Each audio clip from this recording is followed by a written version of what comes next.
ಪಾಂಡವಪುರ ಪಟ್ಟಣದ ಹಾರ್ವಳ್ಳಿ ಗ್ರಾಮದ ಸರ್ಕಾರಿ ತೋಪನ್ನು ನಾವು ಅಕ್ರಮವಾಗಿ ಬಳಸಿಕೊಂಡಿಲ್ಲ. ಬೇಕಿದ್ದರೆ ನಮ್ಮ ಸ್ವಂತ ಜಮೀನಿನಲ್ಲಿ 2 ಕುಂಟೆಯನ್ನು ದಾನವಾಗಿ ನೀಡಲು ಸಿದ್ಧರಿದ್ದೇವೆ ಎಂದು ಹೋರಾಟಗಾರ ಎಚ್.ಎನ್. ನಾರಾಯಣಗೌಡ ಸುದ್ದಿಗೋಷ್ಠಿಯಲ್ಲಿ ತಿಳಿಸಿದ್ದಾರೆ. ಪುರಸಭೆಯ ಮಾಜಿ ಅಧ್ಯಕ್ಷ ಎಚ್.ಪಿ. ಸತೀಶ್ ಕುಮಾರ್ ಮಾತನಾಡಿ, ಹಾರ್ವಳ್ಳಿ ಗ್ರಾಮದ ಜಮಾಬಂದಿಗೆ ಸೇರಿದ ಸರ್ವೆ ನಂಬರ್ 4ರಲ್ಲಿ 39 ಗುಂಟೆ ವಿಸ್ತೀರ್ಣ ಸರ್ಕಾರಿ ತೋಪು ಮತ್ತು 21/7 39 ಗುಂಟೆ ವಿಸ್ತೀರ್ಣದ ಸರ್ಕಾರಿ ಬೀಳು ಭೂಮಿಯನ್ನು ನಾವು ದುರುಪಯೋಗ ಮಾಡಿಕೊಂಡಿಲ್ಲ. ಈ ಜಾಗವನ್ನು ಸಾರ್ವಜನಿಕ ಹಿತಾಸಕ್ತಿಗೆ ಬಳಸಬೇಕು ಎಂದು ಒತ್ತಾಯಿಸಿದರು. ಪಟ್ಟಣದ ಹಾರ್ವಳ್ಳಿ ಗ್ರಾಮದ ಸರ್ಕಾರಿ ತೋಪು ಜಾಗದಲ್ಲಿ ಸೋಮವಾರ ಸುದ್ದಿಗಾರರೊಂದಿಗೆ ಮಾತನಾಡಿದ ಅವರು, ಇಲ್ಲಿರುವ ಪುರಾತನ ಮಂಟಪವನ್ನು ಪುನರ್ಜೀವನಗೊಳಿಸಿ ಗಿಡಗಂಟಿಗಳನ್ನು ಸ್ವಚ್ಛಗೊಳಿಸಿ ಸಾರ್ವಜನಿಕರಿಗೆ ಅಗತ್ಯಕ್ಕನುಗುಣವಾಗಿ ಬಳಕೆ ಮಾಡಿಕೊಳ್ಳಬೇಕು ಎಂದು ಆಗ್ರಹಿಸಿದರು. ಹಾರೋಹಳ್ಳಿ ಗ್ರಾಮದ ಸರ್ವೆ ನಂಬರ್ 4ರಲ್ಲಿ ಸರ್ಕಾರಿ ತೋಪಿನಲ್ಲಿದ್ದ ಮರಗಳನ್ನು ಅಕ್ರಮವಾಗಿ ಕಡಿಯಲಾಗಿದೆ. ಇದನ್ನು ಕಳ್ಳತನದಿಂದ ಸಾಗಿಸಲು ಕೂಡ ಪ್ರಯತ್ನಿಸಲಾಗಿದೆ. ಅಕ್ರಮವಾಗಿ ಮರ ಕಡಿದಿರುವ ಗ್ರಾಮದ ಎಚ್.ಎನ್. ರಘು, ಲೋಕೇಶ್, ಎಚ್.ಎನ್. ರೇವಣ್ಣ, ರವಿ, ಎಚ್.ಎನ್. ಮಂಜುನಾಥ್, ನಂದೀಶ್ ಅವರ ಮೇಲೆ ಕಾನೂನು ರೀತಿಯ ಕ್ರಮ ಕೈಗೊಳ್ಳಬೇಕು ಎಂದು ಪಾಂಡವಪುರ ವಲಯ ಅರಣ್ಯ ಅಧಿಕಾರಿಗಳಿಗೆ ದೂರು ಸಲ್ಲಿಸಲಾಗಿದೆ ಎಂದು ತಿಳಿಸಿದರು. ಹಾರ್ವಳ್ಳಿ ಗ್ರಾಮದ ಸರ್ವೆ ನಂಬರ್ 4ರ ಸರ್ಕಾರಿ ತೋಪಿನ ಅಕ್ರಮವಾಗಿ ಮರಗಳನ್ನು ಕಡಿದಿರುವ ಬಗ್ಗೆ ಎಚ್.ಪಿ. ರವಿಕುಮಾರ್ ಅವರು ತಹಸೀಲ್ದಾರ್ ಅವರಿಗೆ ದೂರು ಸಲ್ಲಿಸಿದ್ದರು. ಈ ಮೇರೆಗೆ ತಹಸೀಲ್ದಾರ್ ಬಸವರೆಡ್ಡಪ್ಪ ರೋಣಾದ ಅವರು ಪಾಂಡವಪುರ ವಲಯ ಅರಣ್ಯಾಧಿಕಾರಿ ಅವರಿಗೆ ಕ್ರಮ ವಹಿಸಬೇಕು ಎಂದು ಪತ್ರ ಬರೆದಿದ್ದಾರೆ ಎಂದು ಸತೀಶ್ ಕುಮಾರ್ ತಿಳಿಸಿದರು. ಈ ಸಂದರ್ಭದಲ್ಲಿ ಕೆ. ಪುಟ್ಟೇಗೌಡ, ಎಚ್.ಎನ್. ರವಿಕುಮಾರ್, ಸಾಕಮ್ಮ ಕುಮಾರ್, ಪಟೇಲ್ ಸತ್ಯನಾರಾಯಣ, ಪಟೇಲ್ ಹರೀಶ್, ಚಿಕ್ಕಣ್ಣ, ಸ್ವಾಮಿಶೆಟ್ಟಿ ಇತರರು ಉಪಸ್ಥಿತರಿದ್ದರು.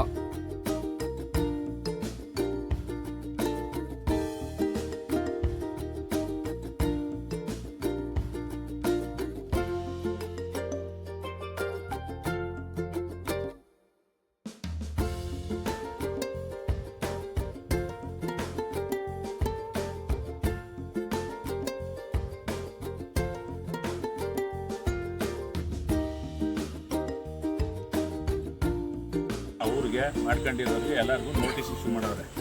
ನೀವು ಸಂಬಂಧಪಟ್ಟದ್ದು ಏನೈತೆ ದಾಖಲಾತಿ ತಗೊಬನ್ನಿ ಅಂತ. ಅದು ಒಂದು ಪಾರ್ಟು, ಒಂದು ದ್ವೇಷ. ಎರಡನೇದೇನು ಅಂತಂದರೆ, ನಾವು ಒಂದು ಪ್ರಾಪರ್ಟಿನ ಪಾಂಡವಪುರ ಟೌನಲ್ಲಿ ಕೆರೆ ಕೆಳಗಡೆ ತಗೊಂಡಿದ್ವಿ. ಅಲ್ಲೇನು ಅಂತಂದರೆ ಜಾಡ್ ಬಿಡ್ಲಿಲ್ಲ ಅಂತಂದ್ಬಿಟ್ಟು ಅಲ್ಲಿಯವರು ಒಂದು 3-4 ಜನ ಅಲ್ಲಿದು ದ್ವೇಷ. ಇದು ವೈಯಕ್ತಿಕ ಇದನ್ನು ಏನು ಮಾಡ್ತಾವ್ರೆ ಅಂತಂದರೆ, ತಗೊಂಡೋಗಿ ಇವರು ಇಲ್ಲಿ ಏನು ಸರ್ಕಾರಿ ಗುಂಡ್ತೋಪು ಅಂತ ಅಂದ್ಬಿಟ್ಟು ಹಿಂದೆಯಿಂದನೂ ಒಂದು 30 ವರ್ಷದಿಂದನೂ ಆಯ್ತಾ ಇದು. ಈಗ ಅದನ್ನು ಇವ್ರ ಹೆಸ್ರಿಗೆ ಮಾಡ್ಕೊಬಿಟ್ಟವ್ರೆ. ಆಮೇಲೆ ಸುಮಾರು ಜನಕ್ಕೆ ಮಾಡ್ಕೊಬಿಟ್ಟವ್ರೆ. ನಾವು ಅದಕ್ಕೆ ಇದನ್ನು ಕ್ಲೀನ್ ಮಾಡಿಸಿ ಎಲ್ಲ ರೆಡಿ ಮಾಡಿಸಿ ನಾವು ಉಳ್ಸಿಕ್ಕೆ ಹೋಯ್ತಾವಿ. ಅದಕ್ಕೆ ಇದನ್ನ ಗ್ರಂಥಾಲಯ ನಿಮ್ಗೆ ಹಂಗೇನಾದ್ರು ಒಂದೇ ಒಂದು ಕೂದಲೆಳೆಯಷ್ಟು ನಾವು ಯಾವತ್ತಾರು ಒಂದು ಅರ್ಜಿ ಕೊಟ್ಟಿರೋದು. ಈಗ 40-50 ವರ್ಷದಿಂದ ಹಂಗೆ ಐತೆ. ಮಾಡ್ಕೋಬೇಕು ಅಂತಂದ್ರೆ ಯಾರೂ ಇಷ್ಟು ಟೈಮ್ ಕೊಡಿಕಿಲ್ಲ. ಆಜು ಬಾಜಲ್ಲಿ ನಾವೇ ಇರೋದು. ಇದನ್ನ ವರ್ಷಕ್ಕೊಂದ್ಸರಿ ನಾವೇ JCP ದುಡ್ಡು ಕೊಟ್ಟು 5,000-10,000 ನಾವೇ ಕೊಡ್ತಿದ್ವಿ. ನಮಗೆ ಖುಷಿ ಆಯ್ತದೆ. ಈಗ ಸುತ್ತ ಇರೋದೆಲ್ಲ ನಾವು ಈಗ ಒಂದು 3 ಕಡೆ ನಮ್ಮದೇ ಪ್ರಾಪರ್ಟಿ, ನಮ್ಮ ದೊಡ್ಡಪ್ಪರದು, ನಮ್ಮದು.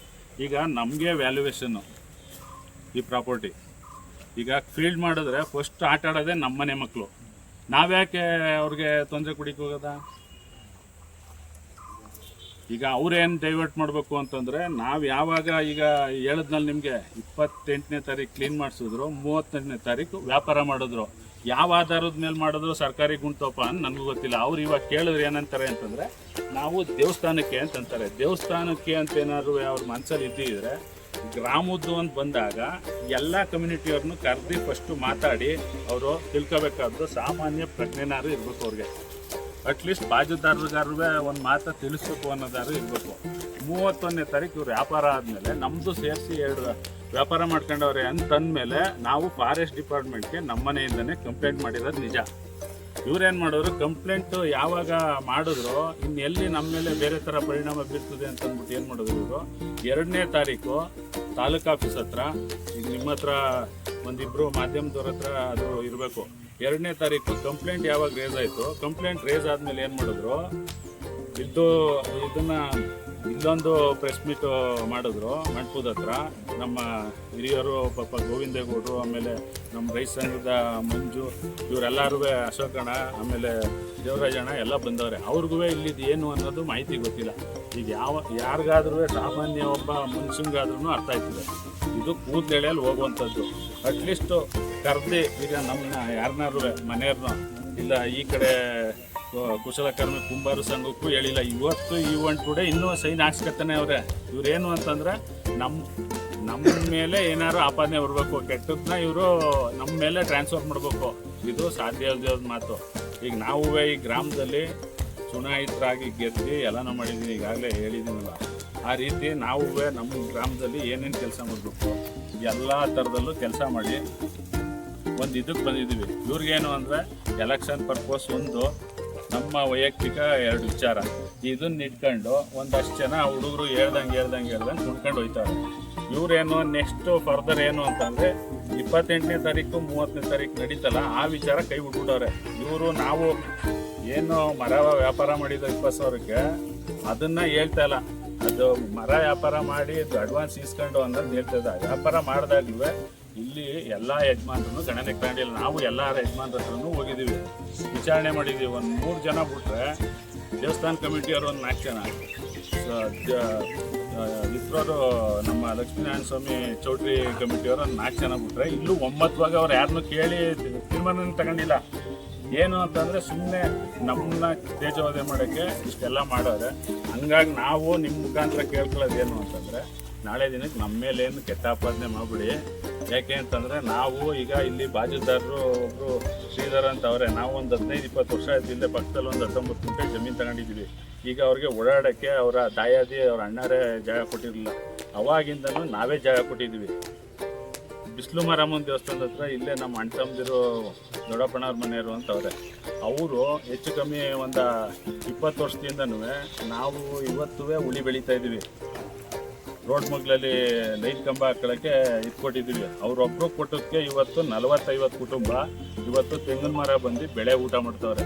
ಈ ಥರದ ಜನ ನಾವು. ಈಗ ಜಾಡೋನ್ ವಿಚಾರ ಅಂತಂತಾರೆ, ಜಾಡ್ ಕೊಡಲಿಲ್ಲ ಅಂತ. ಈಗ ಭೂಮಿ ತಗೊಂಡಿರೋರು ಮನೆ ಬಾಕ್ಲಿಗೆ ನೀವು ಬರಬೇಕು, ಇಲ್ಲ ಭೂಮಿ ತಗೊಂಡಿರೋರೇ ನಿಮ್ಮ ಹತ್ರಕ್ಕೆ ಬಂದು ಹೊಡ್ಕೊಳ್ರಪ್ಪ ಅಂತ ಕೇಳಬೇಕು. ಯಾರು ಒಬ್ಬರು ಏನಾದ್ರು ಬಂದಿದ್ರೆ ಹ್ಞೂ ಅಂತ ಅನ್ನೋದು. ಅವರು ಪ್ರತಿಷ್ಠೆ ಆಡ್ಕೊಂಡು ಬರಲಿಲ್ಲ. ಇದು ಮನೆದೊಂದು ವಿಚಾರ, ಇದೊಂದು ವಿಚಾರ. ಎರಡು ವೈಯಕ್ತಿಕಕ್ಕೆ ನಾವು ಕೇಳೋದು ನಮ್ಗೆ ಒಳ್ಳೆಯವ್ರಿಗೂ ಒಂಚೂರು ಸಪೋರ್ಟ್ ಮಾಡಿರಿ ಅಂತ ಅಷ್ಟೇ. ಈಗ ಗ್ರಾಮದಲ್ಲಿ ಏನಾದ್ರು ಮಾಡಿ ಹಿಂದಿಂದನೂ ಎಲ್ಲರಿಗೂ ನಾವು ಸಪೋರ್ಟ್ ಮಾಡ್ಕೊಂಡು ಬಂದಿದ್ದೀವಿ. ಈಗ ನಾವು ಅದಕ್ಕೇ ಏನು ಅಂತಂದರೆ, ನೀವು ಒಂದು ಕಮ್ಯುನಿಟಿಯವ್ರು ಸೇರಿಸಿ ಆಮೇಲೆ 5,000 ಜನ ಆರ್ವಳ್ಳಿಲವ್ರೆ ಅಂತ ಅಂದ್ಬಿಟ್ಟು ತಪ್ಪಾಗಿ ಡೈರೆಕ್ಷನ್ ಕೊಟ್ಟಿದ್ದೀರಿ. ಈಗ ನಾವು ಕೇಳೋದು, ಈಗ ನಮ್ಮ ವೋಟಿಂಗ್ ಲಿಸ್ಟ್ ಇರೋದೇ 2,500 ಆರ್ವಳ್ಳಿಲಿ. ವೋಟ್ ಇಲ್ಲದೆ ಅಂತ ಹೆಚ್ಚುವರಿ ಇರೋರು ಒಂದು 750-3,000 ಜನ ಅಂತ ಅನ್ಕೊಳ್ಳಿ. 12,000 ಜನ ಎಲ್ಲೋದ್ರೂ ಗೊತ್ತಿಲ್ಲ ಒಂದು. ಆಮೇಲೆ ಯಾರೋ ಒಬ್ರಿಗೋಸ್ಕರ ಇಷ್ಟೆಲ್ಲ ಅಂತ ಒಬ್ಬ ಸ್ಟೇಟ್ಮೆಂಟ್ ಕೊಟ್ಟವನೆ. ಇದು ಯಾರೋ ಒಬ್ರಿಗೋಸ್ಕರ ಅಲ್ಲ, ಗ್ರಾಮಕ್ಕೋಸ್ಕರ ಅಂತ ಬಂದಾಗ ಮೊದಲನೇರು ನಾವೇ ಬರ್ತೀವಿ. ಕರೀರಿ ನೀವು ಹಿರಿಯರಾದವರು. ಈಗ ನಮ್ಮ ಮನೇಲಿ ಯಾರೂ ಯಜಮಾನ್ರಿಲ್ಲ, ಡೈರೆಕ್ಟ್ರ್ ಇಲ್ಲ, ಇನ್ನೊಬ್ರು ಇಲ್ಲ. ನೀವು ಕರೀರಿ. ಕರೆಯೋ ಧರ್ಮ ನಿಮ್ಮದು. ಊಟ ಮಾಡ್ತಾ ಇರೋದು ಪುಸ್ತಕ ಅಧಿಕಾರ, ಊಟ ಮಾಡ್ತಾ ಇರೋದು ನೀವು ಹೇಳ್ಬೇಕು. ಗ್ರಾಮದಲ್ಲಿ ಯಾವಾಗಲೂ ಎಲ್ಲರನ್ನೂ ಒಗ್ಗೂಡಿಸ್ಕೊಂಡು ಹೋಗೋದ ಅಂತ ಹೇಳ್ಬೇಕು. ನೀವು ಯಾವ್ಯಾವ ಉದ್ದೇಶನೋ ಏನೋ ನಮಗೂ ಗೊತ್ತಿಲ್ಲ. ಇಲ್ಲ ಅವ್ರು ಏನಾದ್ರು ಬೇರೆ ಥರದಲ್ಲಿ ನೋಡ್ಕೊತಾರೋ ಏನೋ ನಮ್ಗೆ ಗೊತ್ತಿಲ್ಲ. ಏನೋ ಅಂದರೆ ಇದು ಉದ್ದೇಶಪೂರ್ವಕವಾಗಿ ಮಾಡ್ತಾ ಇರೋದು. ಹಂಗೇನಾದ್ರು ಪಾಪ ಬೇರೆ ಸುಮಾರು ಜನ ನಮಗೇನು ಅಂದರೆ ಎಲ್ಲಿಗೆ ಹೋದ್ರೆ ಹಿಂಗೆ ಮಾರ್ಕ್ಸ್ಗಳಿಗೆ ಕೊಂಡೋಗಿದ್ರಂತೆಲ್ಲ, ಮಾಡಿಸ್ಕೊಬಿಟ್ಟಿದ್ದೀರಂತೆಲ್ಲ. ನೀವೇ ಮಣ್ಣು ನೋಡ್ಕೊಂಡು ಇಲ್ಲಿ ನೋಡಿ, ನೀವೇ ನೋಡ್ತಾ ಇದ್ದೀರಿ. ನಾವು ಒಂದಿನ ಈ ನಮ್ಮ ತೋಟದ ಹತ್ರಕ್ಕೆ ಬರೋದೇ ಇಲ್ಲ. ಯುಗಾದಿ ಹಬ್ಬದಲ್ಲಿ ಬಂದರೆ ನಾವು ಮಿಕ್ಕದ್ದು ಒಬ್ಬರು ಕಾಯಿ ಕಿಲೋರೇ ಅಲ್ಲಿ, ಎಣ್ಣೀರು ಕಿಲೋರೇ ಅಲ್ಲಿ, ಅವರೇ ಬಂದು ಅವರೇ ಫೋನ್ ಮಾಡಿ ಇಷ್ಟು ಕಿತ್ತಿದ್ದೀವಿ ಅಂತ ಅಂದ್ಬಿಟ್ಟು ಹೇಳ್ಬಿಟ್ಟು ಹೋಯ್ತಾರೆ. ನಮ್ಗೇನು ಅವಶ್ಯಕತೆ ಇಲ್ಲ. ನಮ್ದು ಏನೈತೆ ಇಲ್ಲಿ 8 ಕುಂಟೆ ಇರೋದು. ಆಮೇಲೆ ಇಲ್ಲಿ ಏನು ಅಂತಂದರೆ ಅಲ್ಲಿ 19 ಕುಂಟೆಯಲ್ಲಿ 1 RTC 7 ಕುಂಟೆ ಐತೆ. ಅಲ್ಲೇ ಚೆನ್ನಾಗೈತೆ. ನಾವೇ ಹೇಳ್ತೀವಿ ಪಾಪ ಹುಡುಕ್ತಾ ಇದ್ದಾರೆ ಅಂತ ಎಲ್ಲನೂ ಆಸ್ತಿಯ. ಈಗ ನಮ್ಮ ಐದಿರು ನಮ್ಮ ಅಪ್ಪದಿರು ನಾವು ಸಂಪಾದನೆ ಮಾಡಿರೋದನ್ನೇ ಊಟ ಮಾಡ್ತೀವೋ ಊಟ ಮಾಡಿಕ್ಕಿಲ್ವೋ. ಪಾಪ ಅವ್ರಿಗೇನು ಅಂತಂದರೆ ಸಂಜೆ ಆದಮೇಲೆ ಏನಾದ್ರು ಅವ್ರಿಗೆ ನೋಡ್ಕೊತಾರೋ ಏನೋ ನಮಗೂ ಗೊತ್ತಿಲ್ಲ. ಅದು ಯಾಕೆ ಇವೆಲ್ಲ ಮಾಡ್ಕೊಂಡು ಹೋಗ್ತಾರೆ ಅಂತ ನಮ್ಗೆ ಗೊತ್ತಿಲ್ಲ. ಹಂಗಾಗಿ ಏನು ಅಂತಂದರೆ ನಿಮ್ಮ ಮುಖಾಂತರ ಹೇಳೋದು, ಇದಕ್ಕೆ ಮೊದಲನೇದು ಅದಕ್ಕೆ ನಾವು ಆಜುಬಾಜುದಾರರೆಲ್ಲರನ್ನೂ ಕರೆಸಿದ್ದೀವಿ. ಒಂದು. ಎರಡನೇದು, ಅವರು ಒಂದು ಕಮ್ಯುನಿಟಿ ಮಾತ್ರ ಸೇರ್ಕೊಂಡು ನಾವೆಲ್ಲ ಒಂದು ಸೈಡು ಇಲ್ಲಿ ಯಾರು ಅಪ್ಪೋದಿಲ್ಲ ಅಂತಿದ್ರು. ಹ್ಞೂ ಅಪ್ಪ ಒಂದು ಸೈಡು. ಯಾವಾಗ ಒಂದು ಸೈಡು ಅಂತಂದ್ರೆ ಎಲ್ಲ ಕಮ್ಯುನಿಟಿನೂ ತಗೊಂಡಾಗ ಒಂದು ಸೈಡು, ನಮ್ಮನ್ನು ತಗೊಂಡಾಗ ಒಂದು ಸೈಡು. ನಾವು ಯಾವ ಕಮ್ಯುನಿಟಿ, ಯಾವ ಊರು, ಹಂಗಾಗಿ ನಾವು ಎಲ್ಲ ಕಮ್ಯುನಿಟಿಯವರು ಇರಲಿ ಅಂತ ಅಂದ್ಬಿಟ್ಟು ಇಲ್ಲಿ ನೋಡಿ ಎಲ್ಲ ಕಮ್ಯುನಿಟಿಯವ್ರನ್ನೂ ಕರೆಸಿದ್ದೀವಿ. ನಾವು ಊರನ್ನ ಒಗ್ಗಟ್ಟಾಗಿ ಈಗ ನಾವು ಒಂದು ಸ್ಥಾನಮಾನದಲ್ಲಿರೋರು ಒಂದು ತೂಕ ತುಂಡಲ್ಲಿ ಹೋಗ್ಬೇಕು ಅನ್ನೋದಷ್ಟೇ ನಮ್ಮ ನಡೆ. ಹಂಗಾಗಿ ನಿಮ್ಮನ್ನೆಲ್ಲ ಕರೆಸಿ ಪ್ರೆಸ್ ಮೀಟ್ ಮಾಡೋದು ಏನಕ್ಕೆ ಅಂದರೆ ನಿಮ್ಮ ಮುಖಾಂತರನಾರು ಇನ್ಮೇಲೆ ವೈಯಕ್ತಿಕ ದ್ವೇಷ ಇದ್ದರೆ ಬೇರೆ ಥರದಲ್ಲಿ ನೇರ ಮಾಡಿ. ನಮ್ಮ ಹಿರಿಯರಿಗೂ ನಾವು ಹೇಳೋದೇನು ಅಂತಂದರೆ ಹುಡುಗರನ್ನ ಮುಂದೆ ಬಿಡ್ಕೊಂಡು ನೀವು ನಾಳೆ ದಿನಕ್ಕೆ ಏನೇ ಆಗು ಹೋಗುವವರೆಗೂ ನೀವು ಜವಾಬ್ದಾರಿ ತಗೊಬಿಡಿ ಅಂತಂದ್ಬಿಟ್ಟು ನಾವು ಅದನ್ನೇ ಹೇಳ್ತೀವಿ. ಒಳ್ಳೆತನದಿಂದ ಹೋಗೋದ ಏನಾಗಬೇಕು ಹೇಳಿ ನಮ್ಮಿಂದನೂ ಅದು ಮಾಡೋದ. ನಿಮ್ಮ ಮಿಕ್ಕದ್ದು ಏನಾದ್ರು ಇದ್ದರೆ ನಮ್ಮ ಇದು ಮಾಡಿದ್ದಾರೆ. ಯಾಕೆ ಅಂದರೆ 39 ಗುಂಟೆನೂ ಎಕ್ಸ್ಪೈರ್ ಮಾಡ್ಕೊಳ್ತವ್ರೆ, ಎಲ್ಲ ಆಸ್ತಿ ಮಾಡಿದ್ದಾರೆ. 39 ಗುಂಟೆ ಗೌರ್ಮೆಂಟ್ ಲ್ಯಾಂಡನ್ನು 46 71 ಗಂಟೆ ಲ್ಯಾಂಡ್ ಅಕ್ವಿಷನ್ ಇತ್ತು. ಅವತ್ತು ಆಸೆ ಇದ್ದರೆ ನಾವು 55 ಫಾರಮ್ಗೆ ಅಕೌಂಟಿ ಜಮೀನು ಮಾಡಿಸ್ಕೋಬೋದಾಯ್ತಲ್ಲ ಸ್ವಾಮಿ. ಆ ಥರ ನಮ್ಗೆ ಆಸೆ ಇದ್ದಿದ್ರೆ ಸರ್ಕಾರದ ನುಂಗಲೇಬೇಕು, ಜಮೀನ ತಿನ್ನಲೇಬೇಕು ಅಂತಿದ್ರೆ ಆ ಥರ ಮಾಡ್ತಾ ಬರುತ್ತಲ್ಲ. 55 ಆ್ಯಕ್ಟಲ್ಲಿ ನಾವು ಹಾಕ್ಬಿಟ್ಟು ಗ್ರಾಮರ್ಸು ಬೇಡ, ಜಮೀನಿದು ನಮಗೆ ಸಾಕು, ಬಳಕೆಗಾಲಿ ಊರಿಗೆ. ಇದು ಪುರಾತನ ಕಾಲದ ಒಂದು ಮಂಟಪ.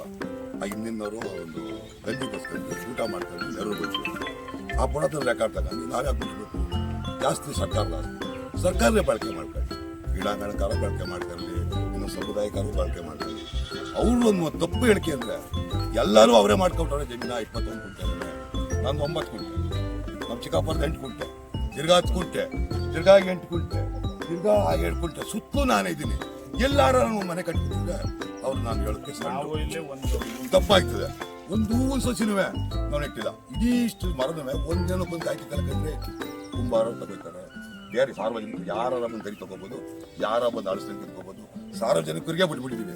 ಅಂಥದ್ದೇ ಬಿಟ್ಬಿಟ್ಟಿವಿ ಅಂದಮೇಲೆ ಈ ಆಸ್ತಿ ಯಾಕೆ ಕಪ್ಪಿಸ್ಬೇಕಾಯ್ತು? ನಾವು ನಾವು ಚಳವಳಿಗಾರರು, ಹೋರಾಟಗಾರರು ಒಂದು ಆಪಾದನೆ ಹೊರಿಸ್ಬೇಕು, ಮಾರ್ಕೆಟ್ ಡೌನ್ ಮಾಡಬೇಕು. ಇವ್ರು ಮನೆಯಲ್ಲ ಆ ಥರದ್ದೆಲ್ಲ ಹೋಗ್ಬಾರ್ದು. ಅವ್ರೊಂದು 39 ಗುಂಟೆ ಇದ್ದೆ ನಮ್ಗೆಲ್ಲ ಅಕ್ಕಪಕ್ಕ ನೋಟಿಸ್ಕೊಟ್ಬಿಟ್ಟು ಅಳಿಸಿ ಕಲ್ಲಾಕೊಳ್ಳಿ, ಅವ್ರೇನೋ ಮಾಡ್ಕೊಳ್ಳಿ ಸಾರ್ವಜನಿಕವಾಗಿ. 39 ಗುಂಟೆಯಲ್ಲಿ ಆಡೋದಲ್ಲಪ್ಪ ಗುಂಟು ತಪ್ಪು. ನಾವು ಒಂದೇ ಒಂದು ಪಾಯಿಂಟ್ ಏನಾದ್ರಲ್ಲಿ ಮಾಡಿದ್ರೆ ನಾವು ಯಾವುದೇ ತಪ್ಪಿಗೆ ನಾವು ಕ್ಷಮೆ ಹಾಕ್ಸ್ತೀವಿ. ನಾವು ಯಾರು ಅವ್ರು ಏನಾರ ಕ್ರಮ ತಗೋಬೋದು. DC ಅವರು ಯಾರು ನಾವೇನೂ ನಾವು ಬಳಕೆ ಮಾಡ್ತೀವಿ. ಅದಕ್ಕೆ ಯಾಕೆ ಅಷ್ಟು ಆಪಾದನೆ ಮಾಡ್ತಾರೆ? ತಪ್ಪಲ್ವಾಯ್ತು ಹೇಳಿರೋದು. ಎಲ್ಲ ಅವರೇ ಬಳಸ್ಕೊಬಿಟ್ಟವ್ರೆ. ಎಲ್ಲಿ ಬಳಸ್ಕೊಂಡು ನಿಮ್ಮ ಕಣ್ಣಿಟ್ಟು ಪತ್ರಿಕೆ ಅಂತಾರೆ. JC ಒಂದು ರಿಪೋರ್ಟ್ ಹಾಕಿ ಬಳಸ್ಕೊಂಡವ್ರೆ. ಅವಾಗ ಉತ್ತರ ಕೊಡ್ತೀವಿ. ನಮ್ಗೆ ಯಾವುದೇ ಲ್ಯಾಂಡ್ ಅಕ್ವಿಷನ್ ಏನಾದ್ರು ಕೆಲಸ ಮಾಡಬೇಕಾದ್ರೆ ಸರ್ಕಾರ ನೋಡಿಸ್ಕೊಳ್ಬೇಕು. ಒಂದು ಇಲ್ಲ ಗ್ರಾಮಸ್ಥರು ಎಲ್ಲ ಕಮಿಟಿ ಸೇರ್ಕೊಂಡು ಇಂಥದ್ದು ನಿಮ್ಮ ಜಮೀನು ಅದಲ್ಲಪ್ಪ, ಬರ್ರಪ್ಪ ಇನ್ನೂ ಸಾಲ ಅಳಿಸಿದ್ವಿ, ಆಮೇಲೆ ನಿಮ್ಗೆ ಎಷ್ಟದೆ ನೋಡ್ತಾರೆ ಅಂತ ಹೇಳ್ಬೇಕಾಯ್ತು. ಏಕಾಏಕಿ ಬರೋದು, ಮರ ಹುಟ್ಟಿಸೋದು, ಮರ ಮಾಡೋದು ಯಾವ ಧರ್ಮನೋ ಇದು ಅಧರ್ಮನ. ನಾವು ಎಲ್ಲ ಕಡೆ ಹೋರಾಟ ಮಾಡಿ ದೇವಸ್ಥಾನ ಬಿಡಿಸ್ಕೊಂಡಿವಿ, ಜಾಗವ ಫೀಲ್ಡ್ ಮಾಡಿಸಿದ್ದೀವಿ. 36 ಗುಂಟೆ 5 ಎಕರೆ 36 ಗುಂಟೆ ವಿಜಯ ಕಾಲ ಹೋರಾಟ ಮಾಡಿ ಮುಗಿಸ್ಕೊಂಡಿರೋದು. ಯಾಕೆ ಅದು ಅಕ್ವಿಷನ್ ಮಾಡಿ ತಂದಿದ್ರು ಆಲ್ರೆಡಿ. ಅವತ್ತು ಹೋರಾಟ ಮಾಡಿ ಮುಗಿಸ್ಕೊಂಡು ನೀವು ಆ ಥರದ್ದೇನು ಪ್ರಮೇಯ ನಮ್ಗೆ 21 ಗುಂಟೆ ಜೀವ ಮಾಡಬೇಕು ಅಂತ ಪ್ರಮೇಯ. ಸರ್ಕಾರ ಕೂಡಲೇ 39 ಗುಂಟೆ ಏನು ಗುಂಟು ಹಾಕೋದೆ ಅದನ್ನ ಶೀಘ್ರ ಬಿಡಿಸ್ಕೊಳ್ಳಿ. ಅವ್ರೇನು ಸರ್ಕಾರದ ಆರಾಮ ಮಾಡ್ಕೊಳ್ಳಿ, ಭವನ ಮಾಡ್ಕೊಳ್ಳಿ, ಕ್ರೀಡಾಂಗಣ ಮಾಡ್ಕೊಳ್ಳಿ, ಉದ್ಯಾನವನ ಅಂತ ನಾವು ಸಪೋರ್ಟ್ ಕೊಡ್ತೀವಿ. ಅವ್ರಿಗೆ ಏನಾರ ಜಾಗ ಸಾಲಿಕ್ಕಿಲ್ವಾ ಒಯ್ಕೆ ನಾವು ಕೊಟ್ಟಿವಿ. ಅವ್ರ ಜಾಗ ಓಡಾಟ ಮಾಡ್ಕೊಡ್ತೀವಿ, ಜಾಗ ಬಿಟ್ಕೊಡ್ತೀವಿ, ಓಡಾಡ್ರಪ್ಪ ಫ್ರೀ. 2 ಗುಂಟೆ 1 ಗುಂಟೆ ಅವ್ರಿಗೆ ಫ್ರೀ ದಾನವಾಗಿ ಬರ್ಕೊಡ್ತೀವಿ. ಒಂದು ಕ್ರೀಡಾಂಗಣ ಮಾಡಲಿ, ಇಲ್ಲ ಉದ್ಯಾನವನ ಮಾಡಿ. ಇನ್ನು ಅದಕ್ಕಿಂತ ನನಗೆ ಏನು ಹೇಳಿ ಸಾಧ್ಯ? ನಾನೊಬ್ಬ ಆಸ್ತಿದಾರನ ಹೇಳ್ತಾ ಇರೋದು. ಫ್ರೀ ಕೊಡ್ತೀನಿ 2 ಗುಂಟೆನ ಉಚಿತವಾಗಿ ಮಾಡ್ಕೊಳ್ಳಿ, ಉದ್ಯಾನವನ ಮಾಡ್ಕೊಳ್ಳಿ, ಇಂಥ ಸ್ಟೇಡಿಯಂ ಆರು ಮಾಡ್ಕೊಳ್ಳಿ, ಏನಾರು ಮಾಡ್ಕೊಳ್ಳಿ. ಇದೇ ನಿಮ್ಮ ಪತ್ರಿಕಾ ಮಿತ್ರರಲ್ಲಿ ಹೇಳ್ತಾ ಇದ್ದೀನಿ ಮನವಿ. ಇದನ್ನೇ ಸಾಕ್ಷಿಯಾಗಿ ಕರ್ಲಿ ಊರು ಗ್ರಾಮಸ್ಥರು. ನಾನು 2 ಗುಂಟೆ ದಾನವಾಗಿ ಕೊಡ್ತೀನಿ ಮಳಿಕೋಯ್ಕೆ, ಅವ್ರು ಮಾಡ್ಕೊಳ್ಳಿ. ಬೇರೆ ಮೇಲೆ ಅಪಾದನೆ ಹೊರಿಸಬಾರ್ದು.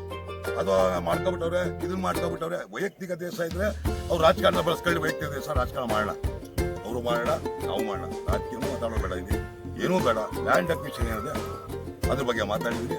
ದಯವಿಟ್ಟು ತಿಳಿಸಿ.